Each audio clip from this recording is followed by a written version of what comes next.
Hi friends, welcome back to my channel.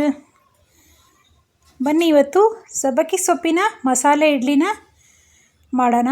ಜೊತೆಗೆ ಈರುಳ್ಳಿ ಪುದೀನ ಚಟ್ನಿ ಸೂಪರಾಗಿರ್ತದೆ. ಈ ರೀತಿ ಮಾಡಿಕೊಡಿ, ಮಕ್ಕಳು ಸಹ ಇಷ್ಟಪಟ್ಟು ತಿಂತಾರೆ. ನೋಡಿ ಎಷ್ಟು ಚೆನ್ನಾಗಿ ಬಂದಿದೆ ಅಂತ. ನೋಡಿ ಎಷ್ಟು ಸ್ಮೂತಾಗಿ ಬಂದಿದೆ ನೋಡಿ. ನೋಡಿ ಪುದೀನ ಚಟ್ನಿ ಜೊತೆ ತಿಂತಾಯಿದ್ರೆ ಅಷ್ಟೊಂದು ಚೆನ್ನಾಗಿರ್ತದೆ. ಬನ್ನಿ, ರುಚಿಕರವಾದ ಸಬ್ಬಕ್ಕಿ ಸೊಪ್ಪಿನ ಮಸಾಲೆ ಇಡ್ಲಿ ಯಾವ ರೀತಿ ಮಾಡೋದಂತ ನೋಡ್ಕೊಂಬರೋಣ. ಮೊದಲಿಗೆ 4 ಅವರ್ ಮುಂಚೆನೇ, ಒಂದು ದಿವಸಕ್ಕೆ ಮುಂಚೆನೇ ರೇಷನ್ ಅಕ್ಕಿನ ನೆನೆಸ್ಕೊಬೇಕು. 2 ಲೋಟ ರೇಷನ್ ಅಕ್ಕಿ, 1/4 ಲೋಟ ಊಟದಕ್ಕಿ, ಅರ್ಧ ಲೋಟದಷ್ಟು ಅವಲಕ್ಕಿ, ಅರ್ಧ ಲೋಟದಷ್ಟು ಉದ್ದಿನಕಾಳು, 1 ಸ್ಪೂನು ಮೆಂತ್ಯ. ಇಷ್ಟನ್ನ ಒಟ್ಟಿಗೆ ಚೆನ್ನಾಗಿ ವಾಶ್ ಮಾಡಿಕೊಂಡು 5 ರಿಂದ 6 ಸಲ ವಾಶ್ ಮಾಡಿಕೊಂಡು ನೀರು ಹಾಕಿ 5 ಅವರ್ನ ನೆನೆಸ್ಕೊಳ್ಳಿ. ನೆನೆಸಿ ಆದಮೇಲೆ ಈ ರೀತಿಯಾಗಿ ರುಬ್ಕೊಬೇಕು. ರುಬ್ಬಿ 9 ಅವರ್ ಆದಮೇಲೆ ಈ ರೀತಿ ಉದುಗ್ ಬರ್ತದೆ. ಉದುಗ್ ಬರೋಕ್ಕೆ ಒಂದು ಬೆಚ್ಚಗೆ ಬಟ್ಟೆನ ಒದ್ದು ಸಿಕ್ಕಿದ್ರೆ ಉದುಗ್ ಬರ್ತದೆ. ಇಲ್ಲಾಂದರೆ ಸ್ವಲ್ಪ ನೀರನ್ನ ಕಾಯಿಸಿಬಿಟ್ಟು ಆ ನೀರು ಕಾಯಿಸಿರೋ ಪಾತ್ರೆಯಲ್ಲಿ ಈ ಪಾತ್ರೆನ ಇಟ್ಬಿಟ್ರೆ ಆಗ ಚೆನ್ನಾಗಿ ಉದುಗ್ ಬರ್ತದೆ. ಥಂಡಿಗಾಲದಲ್ಲಿ ಚೆನ್ನಾಗಿ ಉದುಗ್ ಬರೋದಿಲ್ವಲ್ಲ, ಅದಕ್ಕೋಸ್ಕರ. ಇಲ್ಲಾಂದರೆ ಬೆಚ್ಚಗೆ ಒದಿಸ್ಬಿಟ್ಟು ಇಕ್ಕಿ, ಆಗ ಉದುಗ್ ಬರ್ತದೆ. ಉದುಗ್ ಬಂದ್ರೇ ಇಡ್ಲಿ ಚೆನ್ನಾಗಿ ಬರೋದು. ನೋಡಿ, ಇವಾಗ 9 ಅವರ್ ಆಗಿತ್ತು. ಈ ರೀತಿಯಾಗಿ ಇರುವಾಗ ಸ್ವಲ್ಪ ಅಡುಗೆ ಸೋಡಾ, ರುಚಿಗೆ ತಕ್ಕಷ್ಟು ಉಪ್ಪು ಎಲ್ಲವನ್ನು ಹಾಕಿ ಚೆನ್ನಾಗಿ ಮಿಕ್ಸ್ ಮಾಡ್ಕೊಳ್ಳಿ. ನೋಡಿ, ಈ ರೀತಿಯಾಗಿ ಚೆನ್ನಾಗಿ ಮಿಕ್ಸ್ ಮಾಡಬೇಕು. ಆ ಸೋಡಾ ಎಲ್ಲ, ಉಪ್ಪು ಎಲ್ಲ ಚೆನ್ನಾಗಿ ಎಲ್ಲ ಕಡೆನೂ ಹೊಂದ್ಕೊಬೇಕು. ಆ ರೀತಿ ಚೆನ್ನಾಗಿ ತಿರುಗಿಸ್ಕೊಡಿ. ಈಗ ಮಸಾಲೆ ಮಾಡೋದಕ್ಕೆ, ಒಗ್ಗರಣೆ ಮಾಡೋದಕ್ಕೆ ಸಬ್ಬಕ್ಕಿ ಸೊಪ್ಪು, ಈರುಳ್ಳಿ 2 ದೊಡ್ಡ ಸೈಜಿಂದು, ಹಿಂಗು, ಶುಂಠಿ, ಸ್ವಲ್ಪ ಹಸಿಮೆಣಸಿನ್ಕಾಯಿ, ಕರಿಬೇವು, ಕೊತ್ತಂಬರಿ, ಉದ್ದಿನಬೇಳೆ, ಕಡಲೆಬೇಳೆ, ಸ್ವಲ್ಪ ಹಿಂಗನ್ನ ಸ್ವಲ್ಪ ನೀರಲ್ಲಿ ನೆನೆಸ್ಕೊಳ್ಳಿ. ಈಗ ಒಗ್ಗರಣೆ ಮಾಡೋದಕ್ಕೆ ನಾವು ಒಂದು ಕಡಾಯಿ ಇಟ್ಕೊಳ್ಳೋಣ. ಕಡಾಯಿ ಇಕ್ಕಿ ಗ್ಯಾಸ್ ಸ್ಟವ್ನ ಆನ್ ಮಾಡಿ ಕಡಾಯಿ ಇಕ್ಕಿ, ಕಡಾಯಿಯಲ್ಲಿ ಸ್ವಲ್ಪ ಎಣ್ಣೆ ಸೇರಿಸ್ಕೊಳ್ಳಿ. 2 ರಿಂದ 3 ಸ್ಪೂನಷ್ಟು ಎಣ್ಣೆನ ಸೇರಿಸ್ಕೊಳ್ಳಿ. ಎಣ್ಣೆ ಚೆನ್ನಾಗಿ ಕಾಯಬೇಕು. ಎಣ್ಣೆ ಚೆನ್ನಾಗಿ ಕಾದ್ಮೇಲೆ ನಾವಿಲ್ಲಿ ಮಸಾಲೆ ಒಗ್ಗರಣೆ ಹಾಕೋಣ. ನೋಡಿ, ಈ ರೀತಿ ಎಣ್ಣೆ ಚೆನ್ನಾಗಿ ಕಾಯ್ತಾ ಇರಲಿ. ಅಲ್ಲಿವರೆಗೂ ನಾವು ಹಿಂಗನ್ನ ಕರಗಿಸ್ಕೊಳೋಣ. ನೀರಲ್ಲಿ ಸ್ವಲ್ಪ ನೀರು ಹಾಕಿ ಈ ಥರ ಕರಗಿಸ್ಕೊಂಡ್ರೆ ಚೆನ್ನಾಗಿ ಬರ್ತದೆ. ಈಗ ಎಣ್ಣೆ ಅಲ್ಲಿ ತನಕ ಚೆನ್ನಾಗಿ ಕಾಯ್ತಾ ಇದೆ ನೋಡಿ. ಈ ರೀತಿಯಾಗಿ ಚೆನ್ನಾಗಿ ಬಿಸಿ ಆಗಬೇಕು ಒಗ್ಗರಣೆ ಮಾಡೋದಕ್ಕೆ. ಈಗ ಚೆನ್ನಾಗಿ ಎಣ್ಣೆ ಕಾಯ್ತಾ ಇದೆ. ಈಗ ಒಂದು ಸ್ವಲ್ಪ ಸಾಸಿವೆ, ಜೀರಿಗೆ 2 ಮಿಕ್ಸ್ ಮಾಡ್ಕೊಂಡು ಇಟ್ಕೊಂಡಿರ್ತೀವಲ್ವ, ಅದನ್ನು ಒಂದು ಸ್ವಲ್ಪ 1 ಸ್ಪೂನಷ್ಟು ಸಾಸಿವೆ ಜೀರಿಗೆನ ಸೇರಿಸ್ಕೊಳ್ಳಿ. ಈ ರೀತಿ ನೋಡಿ, ಈಗ ಸಾಸಿವೆ ಜೀರಿಗೆ ಎಲ್ಲ ಚಟಪಟ ಅಂತ ಸಿಡಿತಾ ಇದೆ ನೋಡಿ. ಈಗ ನಾವು ಒಗ್ಗರಣೆಗೆ ಉದ್ದಿನಬೇಳೆ, ಕಡಲೆಬೇಳೆ 2 ಒಂದೊಂದು ಸ್ಪೂನಷ್ಟು ತೊಗೊಂಡಿದ್ದೀವಿ. ದೊಡ್ಡ ಸ್ಪೂನಿಂದ 1 ಸ್ಪೂನಷ್ಟು ತೊಗೊಂಡಿದ್ದೀವಿ. ಈ ಉದ್ದಿನಬೇಳೆ, ಕಡಲೆಬೇಳೆನ ಈ ಚಟಪಟ ಅಂತ ಸಾಸಿವೆ ಸಿಡಿತಾ ಇದೆಯಲ್ಲ, ಆಗಲೇ ಸೇರಿಸ್ಕೊಂಡ್ಬಿಡಬೇಕು. ಸ್ವಲ್ಪ ಗೋಲ್ಡನ್ ಕಲರ್ ಬರೋವರೆಗೂ ಫ್ರೈ ಮಾಡ್ಕೊಳ್ಳಿ. ಈ ರೀತಿಯಾಗಿ ಈ ಉದ್ದಿನಬೇಳೆ, ಕಡಲೆಬೇಳೆ ಸ್ವಲ್ಪ ಕಲರ್ ಚೇಂಜ್ ಆಗಬೇಕು. ಆಗಲೇ ರುಚಿ ಚೆನ್ನಾಗಿ ಬರೋದು. ನೋಡಿ, ಈ ರೀತಿಯಾಗಿ ಚೆನ್ನಾಗಿ ಫ್ರೈ ಆಗ್ತಾಯಿದೆ ನೋಡಿ. ಇವಾಗ ಈ ರೀತಿ ತಿರುಗಿಸ್ಕೊಡ್ಬೇಕು, ಇಲ್ಲಾಂದರೆ ಒಂದು ಸೈಡು ಸಿದೋಗುತ್ತೆ. ಅದಕ್ಕೋಸ್ಕರ ಸ್ವಲ್ಪ ತಿರುಗಿಸ್ಕೊಡ್ತಾ ಇರಬೇಕು. ಸ್ವಲ್ಪ ಕರಿಬೇವು ಕಟ್ ಮಾಡ್ಕೊಂಡಿದ್ವಲ್ಲ, 2 ಕಡ್ಡಿಯಷ್ಟು ಕರಿಬೇವನ್ನ ಸಣ್ಣದಾಗಿ ಕಟ್ ಮಾಡ್ಕೊಂಡಿದ್ದೀವಿ. ಹಸಿಮೆಣಸಿನ್ಕಾಯಿ ಸ್ವಲ್ಪ ಸಣ್ಣದಾಗಿ ಕಟ್ ಮಾಡ್ಕೊಂಡಿದ್ದೀವಿ. ಹಸಿಮೆಣಸಿನ್ಕಾಯಿ ಒಂದು 4 ಹಸಿಮೆಣಸಿನ್ಕಾಯಿನ ಸಣ್ಣದಾಗಿ ಕಟ್ ಮಾಡ್ಕೊಂಡಿದ್ದೀವಿ ನಾವು.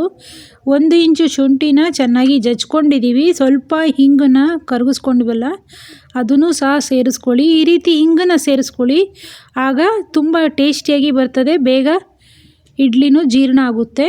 ಮಸಾಲೆ ಇಡ್ಲಿ ಮಾಡ್ತಾಯಿದ್ದೀವಲ್ವ ಅದಕ್ಕೋಸ್ಕರ. ನೋಡಿ, ಇವಾಗ 2 ದೊಡ್ಡ ಸೈಜಿನ ಈರುಳ್ಳಿನ ಕಟ್ ಮಾಡ್ಕೊಂಡಿದ್ವಿ ಸಣ್ಣದಾಗಿ, ಅದನ್ನು ಸಹ ಒಗ್ಗರಣೆಯಲ್ಲಿ ಸೇರಿಸ್ಕೊಳ್ಳಿ. ಈ ರೀತಿಯಾಗಿ ಎಲ್ಲವನ್ನು ಚೆನ್ನಾಗಿ ಈ ರೀತಿ ಮಿಕ್ಸ್ ಮಾಡ್ಕೊಳ್ಳಿ.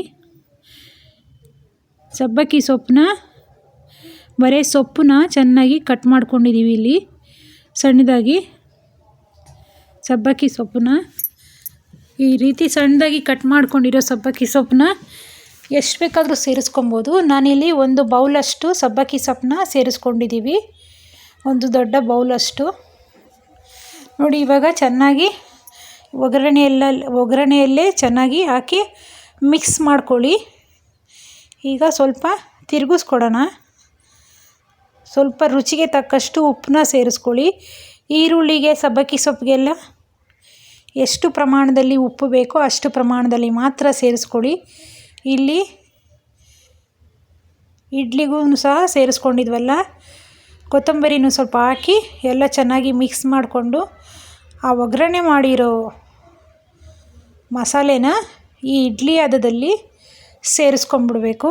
ನೋಡಿ, ಈ ರೀತಿ ಇಡ್ಲಿ ಬ್ಯಾಟರ್ ಜೊತೆಗೆ ಎರಡೂ ಮಿಕ್ಸ್ ಮಾಡ್ಕೊಳ್ಳಿ. ಇವಾಗ ಚೆನ್ನಾಗಿ ನೋಡಿ, ಈ ರೀತಿಯಾಗಿ ಚೆನ್ನಾಗಿ ಮಿಕ್ಸ್ ಮಾಡ್ಕೊಂಬಿಡ್ಬೇಕು. ನೀರೇನು ಸೇರಿಸೋ ಅವಶ್ಯಕತೆ ಇಲ್ಲ. ನೋಡಿ, ಎಷ್ಟು ಪ್ರಮಾಣದಲ್ಲಿ ಬೇಕೋ ಅಷ್ಟು ಪ್ರಮಾಣದಲ್ಲಿ ಸೇರಿಸ್ಕೊಂಡಿದ್ದೀವಿ. ಚೆನ್ನಾಗಿ ಮಿಕ್ಸ್ ಮಾಡಿದ್ಮೇಲೆ ನಾವಿಲ್ಲಿ ಇಡ್ಲಿ ಪಾತ್ರೆ ಇಡೋಣ. ಇಡ್ಲಿ ಕುಕ್ಕರು ಅಥವಾ ಯಾವುದಾದ್ರೂ ಇದ್ದರೆ ನಿಮ್ಮ ಮನೇಲಿ ಯಾವುದಾದ್ರೂ ಇಟ್ಕೊಳ್ಳಿ. ನಾವಿಲ್ಲಿ ಇಡ್ಲಿ ಪಾತ್ರೆನೇ ಇಟ್ಕೊತಾ ಇದ್ದೀವಿ. ಸ್ವಲ್ಪ ನೀರನ್ನ ಸೇರಿಸ್ಕೊಳ್ಳಿ. ಇಡ್ಲಿ ಪಾತ್ರೆಗೆ ಇಡ್ಲಿ ಬೇಯಬೇಕಲ್ವ, ಅದಕ್ಕೋಸ್ಕರ ಪಾತ್ರೆಯಲ್ಲಿ ಸ್ವಲ್ಪ ನಾವು ಇಲ್ಲಿ 1.5 ಲೀಟ್ರಷ್ಟು ನೀರನ್ನ ಸೇರಿಸ್ಕೊಳ್ಳೋಣ. 1.5ಯಿಂದ 2. ತುಂಬ ಕಡಿಮೆ ನೀರು ಹಾಕಿದ್ರೂ ಸರಿಯಾಗಿ ಬರೋದಿಲ್ಲ, ಇಡ್ಲಿ ಸ್ಟೀಮ್ ಆಗೋದಿಲ್ಲ. ನೋಡಿ, ಇವಾಗ ನೀರು ಸಹ ಕಾಯ್ತಾ ಇದೆ.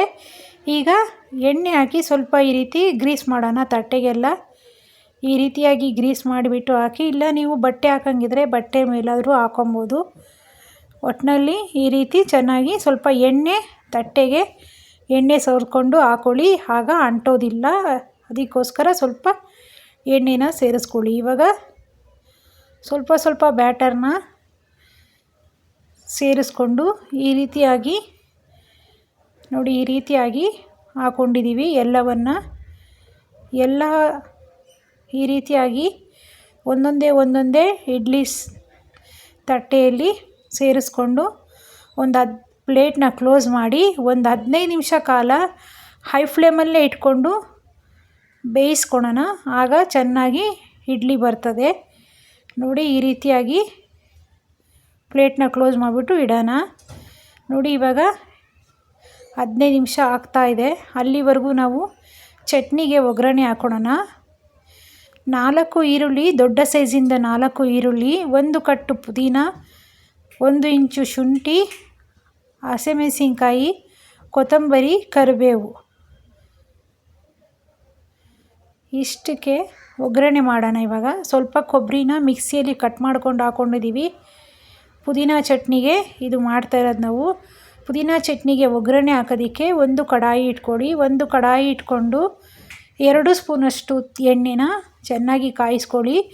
ಎಣ್ಣೆ ಚೆನ್ನಾಗಿ ಕಾದ್ಮೇಲೆ ಹಸಿಮೆಣಸಿನ್ಕಾಯಿ 4ರಿಂದ 5 ಸೇರಿಸ್ಕೊಂಡಿದ್ದೀವಿ. ತದನಂತರ 1 ಈರುಳ್ಳಿ ಕಟ್ ಮಾಡ್ಕೊಂಡಿದ್ವಿ 4, 1 ಕೈ ಹಿಡಿಯಷ್ಟು ಕೊತ್ತಂಬರಿ, ಅದರ ಜೊತೆಗೆ ಸ್ವಲ್ಪ ಪುದೀನ, 1 ಕಪ್ಪಷ್ಟು, ದೊಡ್ಡ ಕಪ್ಪಿನಷ್ಟು ಪುದೀನನ ಬಿಡಿಸ್ಕೊಂಡು ಚೆನ್ನಾಗಿ ವಾಶ್ ಮಾಡಿಕೊಂಡು ಈ ರೀತಿಯಾಗಿ ತೊಗೊಂಡಿದ್ವಿ. ಅದನ್ನು ಸಹ ಪುದೀನನ ಇದರಲ್ಲಿ ಸೇರಿಸ್ಕೊಂಡು ನಾವು ಒಗ್ಗರಣೆ ಮಾಡೋಣ. ನೋಡಿ, ಇವಾಗ ಪುದೀನನೂ ಸೇರಿಸ್ಕೊಂಡು ಈ ರೀತಿಯಾಗಿ ಒಗ್ಗರಣೆಯಲ್ಲಿ ಫ್ರೈ ಮಾಡ್ಕೊಬೇಕು. ಇದು ಚಟ್ನಿ ಆಗ ತುಂಬ ಟೇಸ್ಟಿಯಾಗಿ ಬರ್ತದೆ. ಈ ರೀತಿ ಈರುಳ್ಳಿ ಪುದೀನ ಹಾಕಿರೋ ಚಟ್ನಿ ತಿನ್ನೋಕ್ಕೂ ತುಂಬ ಚೆನ್ನಾಗಿರ್ತದೆ ಇಡ್ಲಿಗೆ. ರುಚಿಗೆ ತಕ್ಕಷ್ಟು ಉಪ್ಪನ್ನ ಸೇರಿಸ್ಕೊಳ್ಳಿ, ಆಗ ಬೇಗ ಸಾಫ್ಟ್ ಆಗೋಗುತ್ತೆ. ನೋಡಿ, ಸ್ವಲ್ಪ ಹುಣಸೆಹಣ್ಣು, ಸ್ವಲ್ಪ ಬೆಲ್ಲ. ಇಡ್ಲಿಗೆ ಬೇಕಂದರೆ ನಿಮಗೆ ಬೆಲ್ಲನ ಸೇರಿಸ್ಕೊಳ್ಳಿ, ಇಲ್ಲಾಂದರೆ ಸ್ಕಿಪ್ ಮಾಡ್ಕೊಬೇಕು. ಸ್ವಲ್ಪ ಬೆಲ್ಲ ಇದ್ದರೆ ಚೆನ್ನಾಗಿರ್ತದೆ. ಪುದೀನ ಚಟ್ನಿ ಅಲ್ವಾ, ಅದಕ್ಕೋಸ್ಕರ ಸಿಹಿಯಾಗಿ ಇರ್ತದೆ. ಒಂದು ಸ್ವಲ್ಪ ಸೇರಿಸ್ಕೊಂಡ್ರೆ ಟೇಸ್ಟ್ ಅಂತೂ ಅದ್ಭುತವಾಗಿ ಬರ್ತದೆ. ಈಗ ಚೆನ್ನಾಗಿ ಒಗ್ಗರಣೆ ಆಗಿತ್ತಲ್ವ, ಅದನ್ನು ಆರಿಸ್ಕೊಳ್ಳೋಣ. ಈಗ ಒಂದು ಒಗ್ಗರಣೆ ಮಾಡೋಣ ಚಟ್ನಿಗೆ. ಅದು ಆರಿದ ಮೇಲೆ ರುಬ್ಕೊಂಬರೋಣ. ನೋಡಿ, ರುಬ್ಬಿರುವ ಚಟ್ನಿಗೆ ಒಂದು ಒಗ್ಗರಣೆ ಮಾಡ್ತಾಯಿದ್ದೀವಿ. ಸಾಸಿವೆ ಜೀರಿಗೆ ಹಾಕ್ಕೊಂಡು ಒಗ್ಗರಣೆ ಕೊಡೋಣ. ಸ್ವಲ್ಪ ಎಣ್ಣೆ ಸೇರಿಸ್ಕೊಳ್ಳಿ. ಅದೇ ಕಡಾಯಿಯಲ್ಲಿ ಸ್ವಲ್ಪ ಎಣ್ಣೆ ಕಾಯಿಸ್ಕೊಂಡು ಈ ರೀತಿ ಚೆಕ್ ಮಾಡ್ಕೊಳ್ಳಿ ಎಣ್ಣೆ ಕಾದಿದೆಯಾ ಅಂತ. ನೋಡಿ, ಇವಾಗ ಎಣ್ಣೆ ಚೆನ್ನಾಗಿ ಕಾದಿದೆ. ಈಗ ಸ್ವಲ್ಪ ಸಾಸಿವೆ, ಒಂದು 1/4 ಟೀ ಸ್ಪೂನಷ್ಟು ಸಾಸಿವೆ, 1/4 ಟೀ ಸ್ಪೂನ್ ಇಲ್ಲ 1 ಸ್ಪೂನಾದರೂ ಸಾಸಿವೆ, ಜೀರಿಗೆ ಎರಡೂ ಸೇರಿಸ್ಕೊಂಡು ಸ್ವಲ್ಪ 2 ಕಡ್ಡಿ ಕರಿಬೇವನ್ನ ಬಿಡಿಸಿ ತೊಳ್ಕೊಂಡಿದ್ವಿ. ಈ ರೀತಿಯಾಗಿ ಚೆನ್ನಾಗಿ ಹಾಕಿ ಚಟಪಟ ಅಂತ ಒಗ್ಗರಣೆ ಹಾಕ್ಕೊಳ್ಳಿ. ನೋಡಿ, ಈ ರೀತಿಯಾಗಿ ಒಗ್ಗರಣೆ ಮಾಡ್ಕೊಂಡಿದ್ದೀವಿ. ಇವಾಗ ಇದು ಆರಿದ ಮೇಲೆ ಮಿಕ್ಸಿಯಲ್ಲಿ ರುಬ್ಬಿರ್ತೀವಲ್ಲ ಚಟ್ನಿನ, ಇದರಲ್ಲಿ ಸೇರಿಸ್ಕೊಳೋದು. ನೋಡಿ, ಈಗ 15 ನಿಮಿಷ ಕಾಲ ಆಗಿತ್ತು ಇಡ್ಲಿ. ಈಗ 15 ನಿಮಿಷ ಕಾಲ ಆಗಿದೆ ಅಲ್ವಾ. ಇವಾಗ ಇದನ್ನು ನಾವು ಈ ರೀತಿಯಾಗಿ ಪ್ಲೇಟ್ನ ತೆಗೆದು ಚೆಕ್ ಮಾಡ್ಕೊಬೇಕು. ನೋಡಿ, ಈ ರೀತಿ ಅಂಟ್ಕೊಂಡಿಲ್ಲ ಅಂದರೆ ಇಡ್ಲಿ ಆಗಿದೆ ಅಂತ. ನೋಡಿ, ಇವಾಗ ಬಿಸಿ ಬಿಸಿಯಾದ ರುಚಿಕರವಾದ ಸಬ್ಬಕ್ಕಿ ಸೊಪ್ಪಿನ ಮಸಾಲೆ ಇಡ್ಲಿ ರೆಡಿಯಾಗಿದೆ. ಎಲ್ಲೂ ವಿಡಿಯೋನ ಸ್ಕಿಪ್ ಮಾಡ್ದಿರ ನೋಡಿ. Thank you for watching this video. ನಮ್ಮ ಚಾನಲ್ನ ಸಬ್ಸ್ಕ್ರೈಬ್ ಮಾಡ್ಕೊಳ್ಳಿ.